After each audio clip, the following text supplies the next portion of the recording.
Hi, I'm Lisa Fagan Davis, and I am unboxing today a new acquisition for my small but growing collection of medieval manuscript leaves.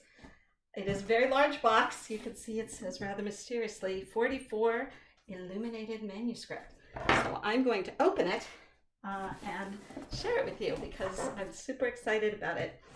Now, if you attended the workshop recently, or the symposium roundtable that was sponsored by Eric Johnson at Ohio State University, you will have seen a very, I think, productive and important conversation about the ethics of buying medieval manuscript leaves. And it is not, it isn't always obvious what's the right thing to do.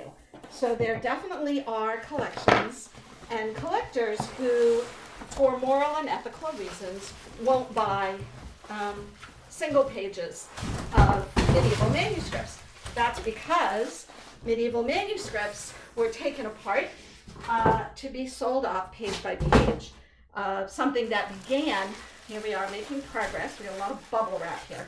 Something that started in really the late 19th century as collectors became more interested in buying and single leaves, and book dealers, well, frankly, they really profited off of this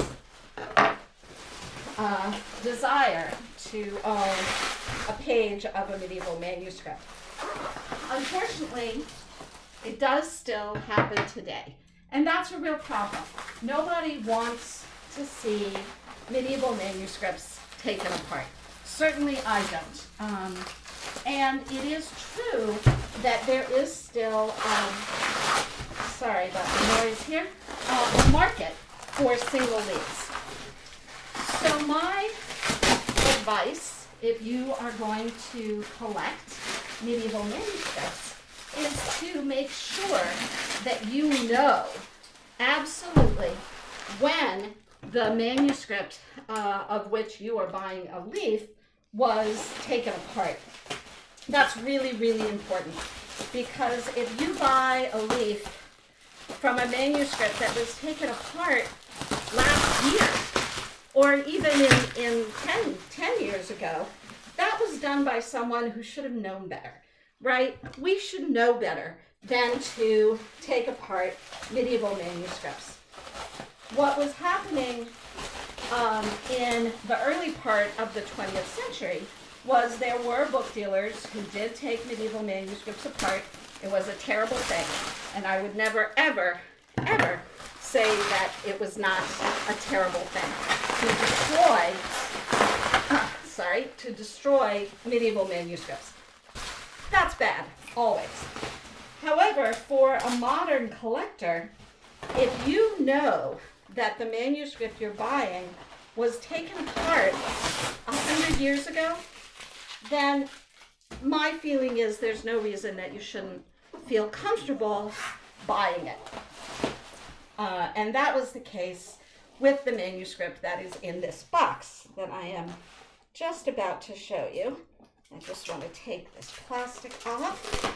So this is a very exciting acquisition for me personally, because it is a manuscript that I have been studying and been very interested in for a very long time. Let's see if I can get it out. I know the suspense is killing you.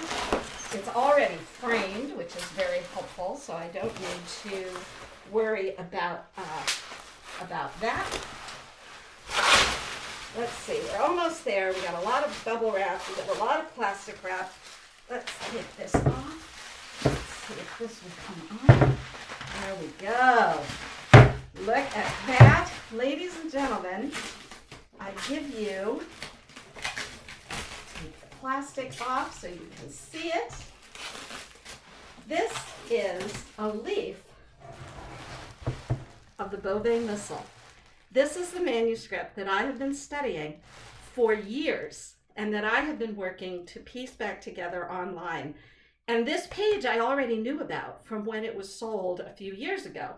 I'd had images of it, and those images are already on my digital reconstruction at brokenbooks2.omeka.net. But this leaf came up for auction last week, and my husband and I decided that we would go for it, that we would see if we could actually get it for a reasonable price, and we did. So I now own a page of the Beauvais Missal, and look at that. Look how lovely that is.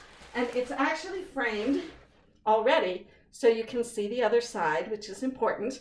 But I'm pretty sure that what I'm going to do is take it to the archival framer I've worked with in the past, and get rid of the mat, because you can see the mat is covering up the edges, and I would much rather, for the good of the leaf, not have the edges covered. And also it's better for scholarship if you can see the whole width of the leaf, because then you can truly get a sense of the dimensions and the margins and look for signs of binding and the binding holes, and to see more of the codicological evidence. So first thing tomorrow, I'm going to take it to a framer who I work with all the time to get, I think I'll keep the frame. The frame's lovely. But we're going to make sure that this is UV resistant, light resistant glass, and then also get rid of the mat and have it hung so that it's floating between the two panes. I don't want the glass touching the gold, because that can build up static that can peel the gold off. So you want to make sure that there's space between the glass and the manuscript itself, and then also to ensure that if there is a mat, that mat is acid-free archival material. But I'm pretty sure I'm going to get rid of the mat completely and have them rehang it floating between the two panes and open at the back so that you can see both sides. And then I'm going to hang it up in my living room. And right now on my Broken Books reconstruction, which links out to the Fragmentarium IIIF sequence reconstruction, there this leaf is listed as sold by Boyd Mackes, which is who sent me the pictures, the dealer Boyd Mackes, back in about 2008. And then, but now I can update it and say that the location is Boston, Massachusetts.